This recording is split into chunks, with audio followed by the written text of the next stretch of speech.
Okay, तो सबसे पहले जो थ्योरम है उसको देख लेते हैं, tangent to the circle. So in theorems के क्वेश्चंस में याद रखना कि जो सॉल्यूशन होता है वो इतना ज़्यादा कॉम्प्लिकेटेड या बहुत ज़्यादा लेंदी नहीं होता। बस ट्रिक ये है कि हमें थ्योरम्स की जो स्टेटमेंट है वो अच्छे तरीके से क्लियर हो, तो क्वेश्चन को देखते ही जो है वो हमारे माइंड में खुद ब खुद जो है वो उस थ्योरम के अंदर जो चीज़ पूछी जा रही होगी सवाल के अंदर वो खुद ब खुद क्लिक करेगी, अगर हमें थ्योरम जो है वो थ्योरम्स की जो स्टेटमेंट्स हैं वो क्लियर हों। So tangent to the circle से रिलेटेड जो थ्योरम्स हैं उसके अलग अलग स्टेटमेंट मैं एक्सप्लेन नहीं कर रहा, मैं एक साथ कुछ चीज़ें एक्सप्लेन करता हूँ और उसके अंदर जो है वो याद रखना कौन कौन सी चीज़ें एक दूसरे के किस तरह बराबर होती हैं। सबसे पहले मुझे बताओ, टेंजेंट वर्ड का मतलब पता है? जी सर, टेंशन वर्ड का मतलब हम्म सर शायद एक स्ट्रेट लाइन। टेंजेंट का मतलब सिर्फ स्ट्रेट लाइन नहीं होता है, टेंजेंट का मतलब होता है एक ऐसी लाइन जो कि सर्कल को सिर्फ और सिर्फ एक पॉइंट से टच करके गुजरे, उस लाइन को टेंजेंट कहते हैं।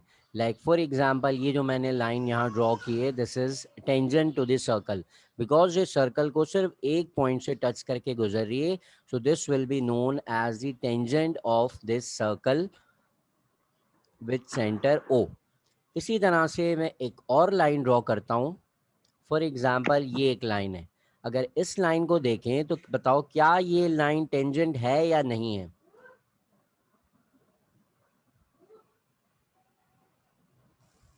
नहीं सर, ये नहीं है शायद।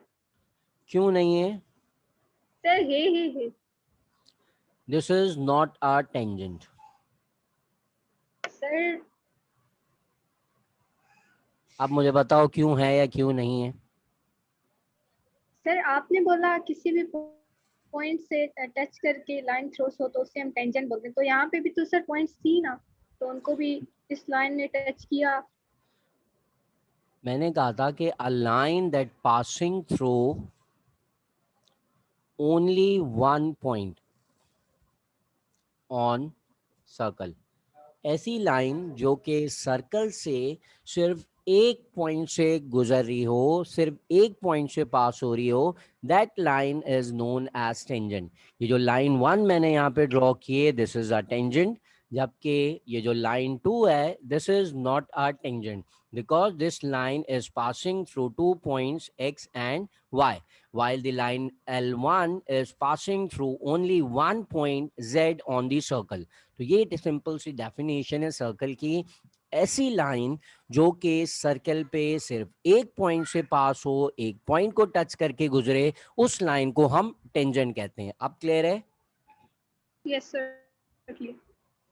ओके, सो मैं एक और लाइन ड्रॉ कर रहा हूँ, मुझे बताओ क्या ये लाइन और क्या ये लाइन, ये दो लाइंस मैंने ड्रॉ किए हैं, क्या ये दो लाइंस टेंजेंट है या नहीं है?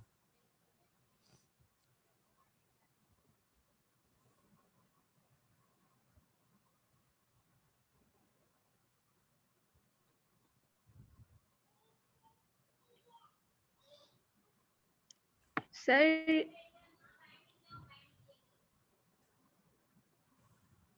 सर जो सर्कल के अंदर वाली लाइन है ना, वो मेरे ख्याल से टेंजेंट है, वाइल सर ये दोनों नहीं है।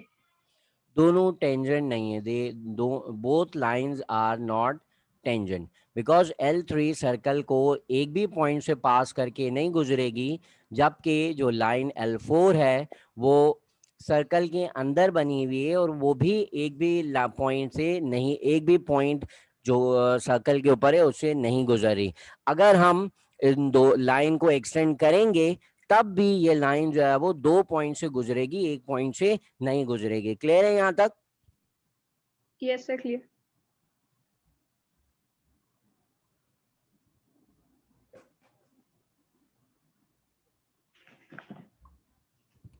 ओके, सो अब चलते हैं उसके टेंजेंट से रिलेटेड जो है कुछ और इम्पोर्टेंट बातों की तरफ। सो एक और सर्कल में ड्रॉ करता हूँ और देखो, सर्कल के अराउंड जो टेंजेंट है वो दो तरीके से बन सकते हैं। Tangent of circle. Tangent of circle जो है वो दो तरीके से फॉर्म होते हैं। पहला तरीका ये कि tangent of a circle through a point on the circle. एक इस तरीके से बन सकता है टेंजेंट, जबकि दूसरा टेंजेंट जो फॉर्म हो सकता है through a point outside the circle.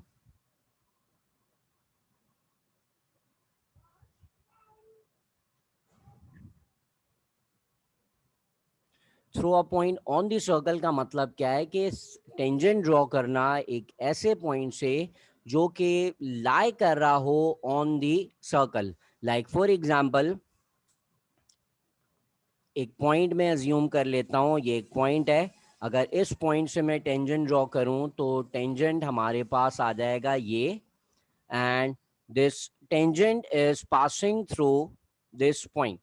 So इस तरह का एक टेंजेंट फॉर्म हो सकता है ऑन दी सर्कल, और वो पॉइंट सर्कल के ऊपर लाई करेगा। इसी तरह से मैं एक और सर्कल ड्रॉ कर रहा हूँ यहाँ पर, और इसके अराउंड हम टेंजेंट बनाते हैं from a point outside the circle. तो मैंने एक पॉइंट अज्यूम कर लिया, late suppose this is point P, और ये जो पॉइंट है it lies outside the circle. अगर हमें इसके अराउंड टेंजेंट ड्रॉ करने हैं तो याद रखना, tangent from a point on the circle हमेशा एक टेंजेंट फॉर्म होता है, जबकि tangent from a point outside the circle हमारे पास दो टेंजेंट्स ड्रॉ होते हैं। फॉर एग्जांपल, पॉइंट पी से एक ये टेंजेंट ड्रॉ कर लिया मैंने, इसी तरह से पॉइंट पी से एक और टेंजेंट मैंने ड्रॉ कर लिया। अगर पॉइंट सर्कल के बाहर लाई कर रहा है तो उस पॉइंट से याद रखना हमेशा दो टेंजेंट्स ड्रॉ होते हैं। तो यहाँ मैंने दो चीजें ड्रॉ की हैं। एक मैंने टेंजेंट किया ड्रॉ किया है from a point on the circle, और यहाँ मैंने टेंजेंट ड्रॉ किया है from a point outside the circle. ये दोनों कॉन्सेप्ट क्लियर हैं? जी सर, क्लियर। ओके। अब आते हैं थ्योरम्स की तरफ कि अगर हमारे पास टेंजेंट्स ड्रॉ किए हुए हों तो टेंजेंट्स के अंदर किस तरह से कौन कौन सी चीज़ें आपस में इक्वल होती हैं वो देखते हैं। तो फॉर एग्जांपल, हमारे पास ये आ गया एक सर्कल, और एक पॉइंट अज्यूम कर लेता हूं मैं, let's say this is our point X. इस पॉइंट से अगर हमें टेंजेंट्स ड्रॉ करने तो जैसे मैंने अभी बताया कि हमारे पास इस पॉइंट से दो टेंजेंट्स ड्रॉ हो सकती हैं। So one is this tangent, एक ये टेंजेंट हो गया, और दूसरा टेंजेंट आ गया हमारे पास ये। दो टेंजेंट्स हमने ड्रॉ कर दिए। दोनों टेंजेंट्स देखो सर्कल के ऊपर एक पॉइंट को टच कर रहे हैं, तो दोनों पॉइंट्स को मैं मार्क कर देता हूं। Let suppose this is point A and this is point B. Circle का सेंटर मार्क कर देते हैं, this is the centre of the circle, और इस सेंटर ऑफ द सर्कल को मैंने नाम दे दिया ओ। यहां तक जो मैंने चीजें ड्रॉ की है सर्कल में, ये तमाम चीजें क्लियर हैं? जी सर, क्लियर। ओके। मुझे ये बताओ कि ओ से लेकर ए तक का ये जो डिस्टेंस है, इस डिस्टेंस को क्या कहते हैं?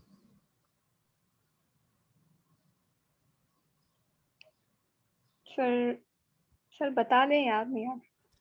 This line segment from point O to A is known as tangent, sorry radius. O से लेकर ए तक ये जो डिस्टेंस है वो रेडियस कहलाता है।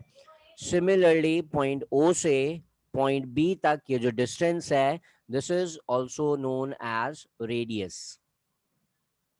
क्लियर है ये दोनों पॉइंट? जी सर। ओके। रेडियस और टेंजेंट, यहाँ में मैंने दो रेडियस ड्रॉ किए हैं और दो टेंजेंट्स ड्रॉ किए हैं। This is tangent one and this is tangent two. तो सबसे पहला theorem, that is tangent line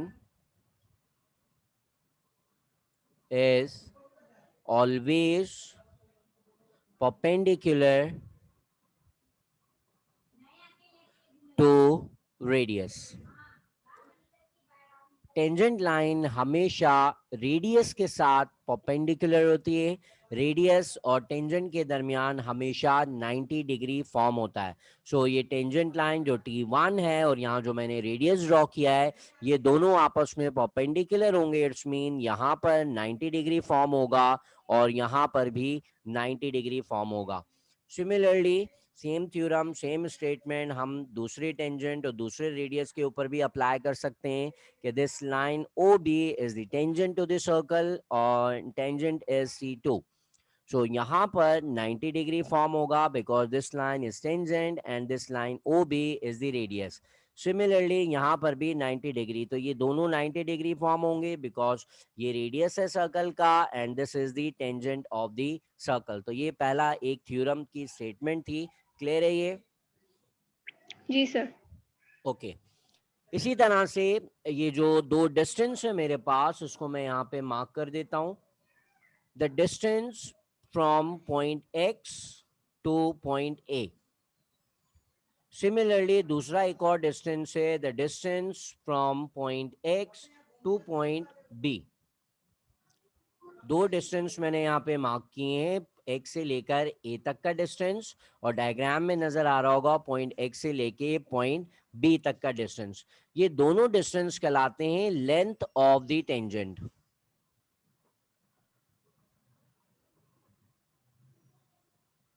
सो ये दोनों जो है वो लेंथ है टेंजेंट्स की, और according to theorems of the circle और according to the geometry XA and XB, ये दोनों डिस्टेंस हमेशा आपस में बराबर होते हैं। दोनों टेंजेंट्स की जो लेंथ है वो हमेशा बराबर होगी। इट्स मीन यहाँ से लेकर यहाँ पॉइंट A तक का डिस्टेंस एंड पॉइंट X से लेके यहाँ तक पॉइंट B तक का डिस्टेंस, ये दोनों बराबर होंगे। These two lines will be equal to each other, और इन दोनों को हम कहते हैं these are the length of tangent. This is also length of tangent. Clear है ये? जी सर। अच्छा, एक और लास्ट चीज देख लेते हैं। अगर मैं एक लाइन ड्रॉ करूं and the line that join the point X to the centre of the circle, एक ऐसी लाइन ड्रॉ करें जो कि सर्कल को सेंटर से लेके इस पॉइंट X तक को ज्वाइन करें। तो ये मैंने यहाँ ऑरेंज कलर के अंदर ये जो लाइन ड्रॉ किए, this line joins the centre of the circle to the point X from which we have made two tangent on this circle. So इस तरह से हमारे पास यहाँ दो एंगल्स फॉर्म हो रहे थे जो कि अब डिवाइड हो गए दो पार्ट्स के अंदर। सो यहाँ पर एक, अच्छा इस लाइन को मैं दोबारा रिमूव करता हूँ, फिर दोबारा से बताता हूँ कौन से एंगल्स की बात कर रहा हूँ। अब हम जो थ्योरम्स, जिस थ्योरम की या जिस स्टेटमेंट की बात करें, वो स्टेटमेंट इस एंगल से रिलेटेड है। ये पूरा जो एंगल यहाँ पे फॉर्म हो रहा है, इससे रिलेटेड मैं बात कर रहा हूँ। और इसी तरह यहाँ पर जो दोनों रेडियस के दरमियान ये जो एंगल फॉर्म हो रहा है, इस एंगल की बात कर रहा हूँ। ये दोनों एंगल्स डिवाइड हो जाते हैं जब हम एक लाइन से सेंटर ऑफ द सर्कल को इस पॉइंट तक ज्वाइन करता हूं। सो दोबारा से मैं उस लाइन को ड्रॉ कर रहा हूं, from point X two point O।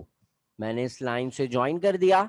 Join करने से क्या हुआ, मेरा जो एंगल था पहले, जो कंप्लीट एंगल, वो दो पार्ट्स में डिवाइड हो गया एंड अकॉर्डिंग टू ज्योमेट्री ये दोनों एंगल्स आपस में बराबर होते हैं। Let's say this is angle 1 and this is angle 2। इसी तरह से यहाँ सेंटर में भी अगर सर्कल के एंगल्स देखें तो वो पूरा एंगल जो है वो दो पार्ट्स में डिवाइड हो गया। So this angle, angle 3, and this is the angle, angle 4। तो ये एंगल 3 और एंगल 4 भी दो पार्ट्स में डिवाइड हो गया। So according to geometry, according to theorem, ये दोनों एंगल्स आपस में बराबर होते हैं। सो इस एंगल को अगर हम नाम दें एंगल 1 को, angle 1 is equal to angle 2। Angle 1 का जो नाम होगा वो कुछ इस तरह से होगा, एंगल AXO। सिमिलरली जो एंगल 2 है उसका नाम होगा एंगल OXB। ये दोनों एंगल जो है वो आपस में बराबर होंगे। और यहाँ डायग्राम में भी मैंने मार्क कर दिया है कि ये एंगल 1 ये वाला है और एंगल 2 ये है, ये दोनों जो है वो आपस में बराबर होंगे। सिमिलरली यहाँ जो दो मैंने एंगल्स फॉर्म किए हैं, एंगल 3 और एंगल 4, ये एंगल 3 और एंगल 4, ये दोनों एंगल्स भी आपस में बराबर होते हैं। इनको अगर हम नाम दें तो एंगल ए ओ एक्स, ये एंगल जो कि एंगल 3 है, ए ओ एक्स। इसी तरह से जो एंगल 4 है उसका नाम कुछ इस तरह से बनेगा, एंगल एक्स ओ बी। सो ये दोनों एंगल जो है वो आपस में एक दूसरे के बराबर होते हैं। सो ये सारे स्टेटमेंट्स थी एक टेंजेंट से रिलेटेड। सबसे पहली जो मैंने बात की कि टेंजेंट लाइन रेडियस के साथ हमेशा परपेंडिकुलर होती है। इसी तरह से मैंने कहा कि tangents, length of the tangent जो है वो हमेशा बराबर होती हैं। ये सेकंड जो है वो स्टेटमेंट बताई थ्योरम की मैंने। इसी तरह से लास्ट बात जो मैंने कही कि अगर हम पॉइंट एक्स को ओ के साथ ज्वाइन कर देते हैं तो ज्वाइन करने से जो दो एंगल्स फॉर्म हो रहे थे ऑपोजिट, ये दोनों दो पार्ट्स में डिवाइड हो जाते हैं, एंगल 1 और 2 जो कि आपस में बराबर होंगी, और एंगल 3 और एंगल 4 जो कि आपस में बराबर होंगी। सो ये टेंजेंट से रिलेटेड सारे थ्योरम्स थे, सारे स्टेटमेंट्स थी। क्लियर है? यहाँ तक कोई क्वेश्चन है? No sir, no question. Okay, so past papers के अंदर मैं कुछ क्वेश्चंस निकालता हूँ और उस क्वेश्चंस को आंसर करने की कोशिश करना। जो डायग्राम दी हुई है उस डायग्राम को पहले देख लेते हैं। The given diagram shows a circle with centre O. हमारे पास इस डायग्राम के अंदर एक सर्कल मौजूद है और इस सर्कल का सेंटर हमें गिवन है ओ। Two tangents are drawn from point P and Q to the circle at point S and R. So हमारे पास एक पॉइंट P है, यहां से एक टेंजेंट ड्रॉ किया हुआ है, और सॉरी एक नहीं बल्कि दो टेंजेंट्स ड्रॉ किए हैं। पॉइंट P से लेकर S तक दिस इज वन टेंजेंट, ये भी हमारे पास एक टेंजेंट है। टेंजेंट इसको हम नाम दे देते हैं T1। सिमिलरली P से लेकर R तक this is also a tangent, इसको हम नाम दे देते हैं टेंजेंट T2। इसी तरह से पॉइंट Q से भी दो टेंजेंट्स ड्रॉ किए हुए हैं, तो यहाँ हमारे पास दो और टेंजेंट्स आ गए, हम इसको कह देते हैं टेंजेंट T3, और ये हो जाएगा हमारे पास टेंजेंट T4। तो चार टेंजेंट्स आ गए, और साथ साथ हमें कहा है कि they will S and R respectively that forms a quadrilateral P Q R, P S Q R. So इन चारों टेंजेंट से मिलके हमारे पास एक क्वाड्रिलेटरल फॉर्म हो रहा है। सो इसी जो बातें हमने अभी स्टडी की थी उसी को मैं इस डायग्राम पे दोबारा से रिकॉल कर देता हूँ। और उस थ्योरम्स के अंदर हमने सबसे पहले ये पढ़ा था कि radius and tangent are always perpendicular, हमेशा 90 डिग्री फॉर्म होता है रेडियस और टेंजेंट के दरमियान। मुझे बताओ क्या इस डायग्राम में रेडियस नजर आ रहा है सर्कल का? जी सर, आ रहा है। नाम बताओ मुझे रेडियस का। सर ये जो एस से लेकर और ये शायद ये जो सेंटर पॉइंट नहीं है, हाँ इसे सर रेडियस कहते हैं, ये बिल्कुल शायद सही रेडियस है, है। बिल्कुल सही है। ओ से लेकर एस तक ये हमारे पास रेडियस है। सिमिलरली ओ से लेकर आर तक जो डिस्टेंस है दिस इज आल्सो रेडियस। और हमें पता है कि एक सर्कल के अंदर चाहे हम जितने भी रेडियस फॉर्म कर लें, all the radius are always equal. So O S and O R they are equal, O S and O R they both are equal, and this is the radius of the circle. अच्छा, तो हमने बात की थी कि radius और tangent हमेशा perpendicular होते हैं, they form 90 degree between them. So इस थ्योरम के अकॉर्डिंग जो है वो ये रेडियस और ये टेंजेंट इनके दरमियान 90 डिग्री फॉर्म होगा। So this is 90 degree because O S is radius और एस क्यू जो है वो टेंजेंट है। बिल्कुल इसी तरह से पी एस टेंजेंट है और टेंजेंट का रेडियस के साथ यहाँ पर भी एंगल 90 डिग्री फॉर्म होगा। इसी तरह से यहाँ पर भी हमारे पास दो टेंजेंट्स बने हुए रेडियस के साथ, तो ये दोनों भी हमें यहाँ पर 90 डिग्री फॉर्म करेंगे। और हमने दूसरी बात ये पढ़ी थी कि अगर एक पॉइंट से हम दो टेंजेंट्स ड्रॉ करते हैं तो वो दोनों टेंजेंट्स की लेंथ आपस में बराबर होती है। सो ये दोनों टेंजेंट्स आपस में बराबर होंगे। पी से लेकर एस तक का डिस्टेंस पी एस और पी से लेकर आर तक का डिस्टेंस पी आर, ये दोनों आपस में बराबर होंगे because length of the tangent from a point outside the circle are always equal. तो ये दोनों लेंथ्स आपस में बराबर होंगी। बिल्कुल इसी तरह से ओ एस से लेकर क्यू तक का डिस्टेंस ये एक टेंजेंट की लेंथ है, और आर से लेकर क्यू तक ये भी एक टेंजेंट की लेंथ है। ये दोनों इक्वल होंगे आपस में। S Q distance and this is R Q distance, ये दोनों भी आपस में बराबर होंगे। S Q will be equal to R Q, ये दोनों लेंथ्स भी आपस में बराबर होंगी। साथ साथ हमने एक और चीज ये पढ़ी थी कि ये वाला एंगल और ये वाला एंगल ये दोनों आपस में बराबर होते हैं। सिमिलरली यहाँ पर जो एंगल फॉर्म हो रहा है ये, और यहाँ जो नीचे की तरफ एंगल फॉर्म हो रहा है, ये दोनों एंगल्स भी बराबर होंगे। डायग्राम मैंने कंप्लीटली एक्सप्लेन कर लिए, इसके अंदर कोई क्वेश्चन है? No sir, no question. Okay, so अब चलते हैं क्वेश्चन नंबर 25 की तरफ। और इस क्वेश्चन नंबर 25 के अंदर हमें सबसे पहले इंफॉर्मेशन या जो बात दी गई है उसको देखते हैं कि the angle S Q R is equal to S Q R is equals to 72 degree. अब मुझे बताओ ये एस क्यू आर इस डायग्राम में कहाँ आएगा? सर ये जो राइट पे नहीं है SQR। बिल्कुल सही है, राइट पे। अब मुझे बताओ सिर्फ इस ऊपर वाले पोर्शन में आएगा या कंप्लीट ऊपर से नीचे तक पूरा एंगल आएगा? सर इसमें आई थिंक सो टेंजेंट 3 और टेंजेंट 4 दोनों शामिल होंगे। बिल्कुल सही है, टेंजेंट 3 और टेंजेंट 4 के दरमियान ये जो कंप्लीट एंगल फॉर्म हो रहा है ये दोनों ही शामिल होंगे। तो मैं यहाँ चीज़ों को रिमूव करके दोबारा से जो है वो इस एंगल को मार्क कर देता हूँ। तो this is the complete angle S Q R that is equal to 72 degree. और अकॉर्डिंग टू थ्योरम, जैसे अभी मैंने एक्सप्लेन किया कि ऊपर वाला एंगल और नीचे वाला एंगल ये दोनों बराबर होते हैं। तो अगर कंप्लीट पूरा 72 है तो सिर्फ ऊपर वाला पोर्शन कितना होगा?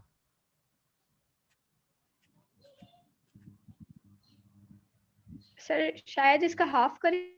बिल्कुल सही है, इसका हाफ कर देंगे। 72 का हाफ कितना होता है? सर 36।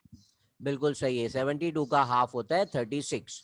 तो यहाँ मेरे पास 36 पता चल गया मुझे।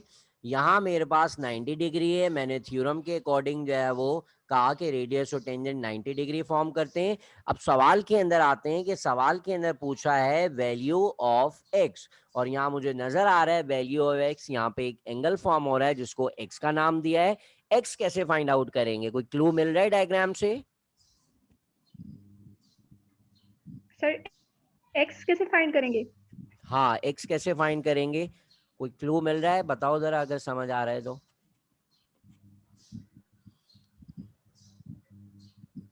नहीं सर।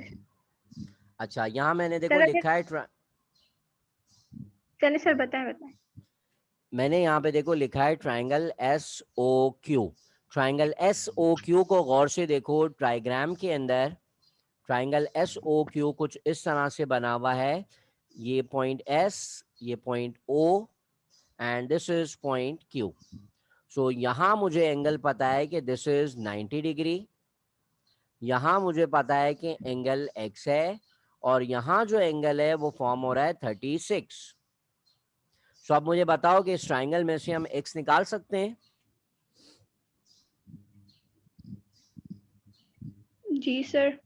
कैसे निकालेंगे? Sir sum of supplementary angle sir. Sum of नहीं नहीं, angles of triangle is always 180 degree. Equal to 180। तीनों एंगल्स का जो सम है ट्राइंगल के अंदर हमेशा 180 डिग्री होता है। So 90 plus 36 plus X will be equal to 180 degrees. So अगर हमें x निकालना है तो हम 180 में से 90 और 36 दोनों को माइनस कर देंगे। सो 180 में से 90 और 36 को माइनस करते हैं। 180 माइनस 90 माइनस 36। सो हमारा जो एंगल होगा, angle x will be equal to 54 degrees. समझ आया सॉल्यूशन? जी सर। सो ये ऑप्शन सी हमारे पास करेक्ट आंसर आ गया। इसी डायग्राम से रिलेटेड क्वेश्चन नंबर 26 और 27 भी हमें सॉल्व करने हैं। सो नेक्स्ट क्वेश्चन की तरफ मूव करते हैं। Question number 26। So the angle S O P हमें फाइंड आउट करना है in terms of Y. So ये एंगल एस ओ पी देखते हैं, यहाँ पर कौन सा एंगल है।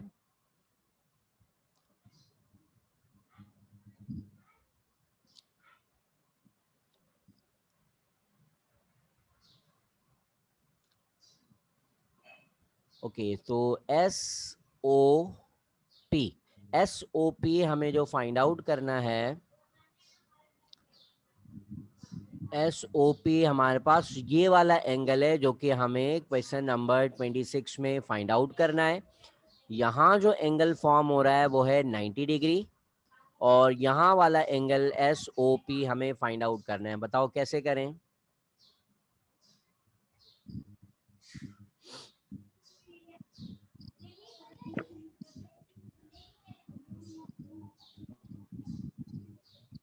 Sir no idea sir. Okay, no problem. So angle यहाँ जो मैंने मार्क किया है, क्वेश्चन मार्क लगा है, इस एंगल को हमें फाइंड आउट करना है। अब ये डॉटेड लाइन देखो यहाँ जो बनी हुई है, डॉटेड लाइन के ऊपर दो एंगल्स फॉर्म हो रहे हैं। डॉटेड लाइन पे ये पॉइंट एक्स है, और ये एक लाइन ड्रॉ की हुई है जिसके बाद यहाँ पॉइंट एंड पॉइंट एस आ रहा है। यहाँ पर एंगल फॉर्म हो रहा है 54 डिग्रीज, और ये वाला एंगल जो है वो हमें क्वेश्चन के अंदर पूछा गया है। सो एक प्राइमरी क्लासेस, सेकेंडरी क्लासेस के अंदर थ्योरम हमने पढ़ा था कि sum of angles on a straight line is always equal to 180 degree. sum of angles on a straight line is 180 degree. तो अब ये देखो स्ट्रेट लाइन फॉर्म हो रही है, और स्ट्रेट लाइन के ऊपर यहाँ जो एंगल बन रहा है दैट इज 54। सो अगर हमें ये वाला एंगल फाइंड आउट करना है तो इस एंगल के लिए हमें क्या करना पड़ेगा, 180 में से हम 54 को माइनस कर देंगे। So angle S O P will be equal to 180 minus 54। 180 में से 54 हम माइनस कर देते हैं। So we will have 126 degrees at point P, sorry point O। तो यहाँ हमारे पास एंगल आ जाएगा 126 डिग्रीज। तो ये हमारे पास आंसर आ गया 126। क्लियर है ये? जी सर। ओके, सो ऑप्शंस के अंदर देखते हैं कि 126 हमारे पास मौजूद था। अच्छा, हमें आंसर जो है वो इन टर्म्स ऑफ वाई देना है। 126 हमारे पास ऑप्शंस के अंदर नहीं है। So S O P find करना है in terms of Y, S O P. Okay, अच्छा तो ये देखो दोबारा से मैं एक्सप्लेन कर रहा हूँ उसको। जो हमने यहाँ जो एंगल 126 निकाला था वो उसकी वैल्यू बिल्कुल सही थी, पर सवाल के अंदर हमें कहा है इन टर्म्स ऑफ वाई निकालने का। सो हम इन टर्म्स ऑफ वाई निकाल देते हैं। सो पॉइंट पी पे जो एंगल कंप्लीट बन रहा है वाई, जैसे हमने बताया कि यहाँ एंगल पूरा 72 डिग्री है, तो यहाँ जो ऊपर एंगल फॉर्म हो रहा था उसका हाफ होगा 36, और जो नीचे एंगल फॉर्म होगा वो इसका हाफ होगा 36। सिमिलरली ये कंप्लीट एंगल फॉर्म हो रहा है वाई, तो सिर्फ ऊपर वाला जो एंगल है वो इक्वल होगा इसके हाफ के, वाई अपॉन 2, और नीचे जो एंगल फॉर्म हो रहा है वो हाफ होगा इसका वाई अपॉन 2।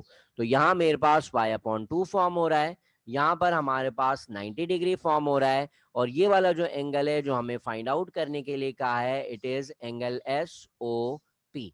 सो यहाँ तक जो मैंने अभी बात बताई वो क्लियर है? जी सर क्लियर है। ओके, सो अब हम जो है वो एक ट्राइंगल को अज्यूम करते हैं। So this is point O. इसी जो गिवन डायग्राम है उसमें से मैंने एक ट्राइंगल अज्यूम किया है, ये वाला पी ओ एस ट्राइंगल। और यहाँ जो एंगल फॉर्म हो रहा है इट इज y/2।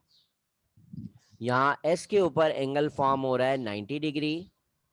और ये वाला जो एंगल है, इस एंगल को हमें फाइंड आउट करना है, जिसका नाम क्वेश्चन में कहा है SOP। जैसे मैंने पहले क्वेश्चन में बताया कि sum of all the angles in a triangle is always equal to 180 degrees. यहाँ पर भी वही चीज अप्लाई करते हैं, angle S plus angle O plus angle P is equal to 180 degrees. हमें यहाँ पर एंगल ओ फाइंड आउट करना था। Angle O will be equal to 180 minus angle S and angle P. Angle S की value है 90 और angle P की value है y/2। 180 में से 90 माइनस करेंगे तो R angle O will be equal to 90 minus y/2। यहाँ हमारे पास एंगल आ गया, एंगल ओ, जिसकी वैल्यू आ रही है 90 माइनस y/2। और इस एंगल ओ का नाम था एंगल SOP। क्लियर है सॉल्यूशन? जी सर। ओके, सो ऑप्शंस के अंदर देखते हैं। ऑप्शन में हमारे पास होगा 190 माइनस y/2। ये ऑप्शन बी में हमारे पास मौजूद है 90 माइनस y/2। ये हमारा आंसर आया था। ये करेक्ट आंसर है क्वेश्चन नंबर 26 का। क्लियर है ये? जी sir. Okay, so last question है क्वेश्चन नंबर 27। और इस क्वेश्चन में हमें कहा है कि we have to find the total length of the sides of the quadrilateral PSQR। हमारे पास जो एक क्वाड्रिलेटरल फॉर्म हो रहा था वो अभी मैं डायग्राम के अंदर दोबारा से दिखाता हूं। हमें इस चारों पूरे क्वाड्रिलेटरल की चारों साइड्स की जो लेंथ का सम है वो करके दिखाना है। तो दोबारा से डायग्राम की तरफ चलते हैं।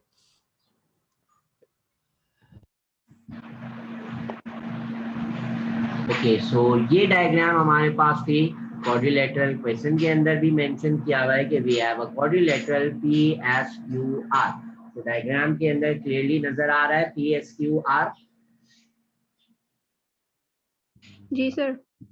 अच्छा, तो इस क्वाड्रिलेटरल के अंदर PS बिल्कुल स्टार्ट के अंदर जब मैंने डायग्राम एक्सप्लेन की थी तो ये मैंने कहा था कि ये हमारे पास एक टेंजेंट है जिसको हमने नाम दिया था T1। और PR इसको भी हमने कहा था this is also a tangent और this tangent is T2। Similarly point Q से दो टेंजेंट फॉर्म किए हुए at point S and R। तो ये वाला भी एक टेंजेंट है, इसको हम नाम दे देते हैं T3 and this is T4।